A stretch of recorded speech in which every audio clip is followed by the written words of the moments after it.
Windows Terminal now has an Actions editor. This and more in this episode of Developer News for the calendar week 10.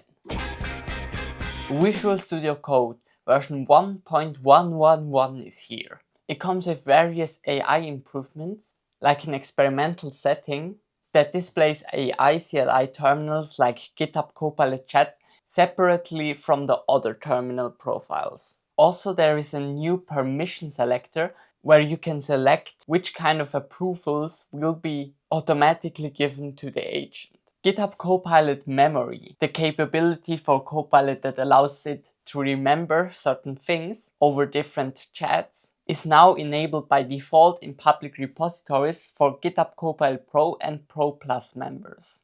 If you want to opt out of it, you have to explicitly turn this setting off in the Copilot settings.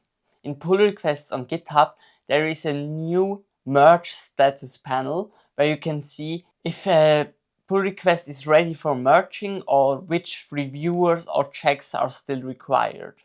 This finally allows you to not have to scroll to the bottom of the PR to view these things. If you are a user of the YAML issue templates, there is a new kind of field, the upload button, that allows the user to upload files and attach them to the issue.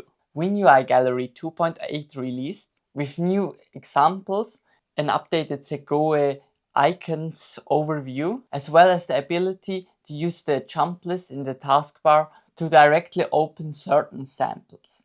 Windows Terminal 1.25 preview comes with a long-needed search functionality for the settings, where you can search through all the different terminal settings. Furthermore, you no longer need to manually edit the JSON file to create new actions. There is now a new built-in editor for that too. Very nice to see such kind of improvements. That's it for this week.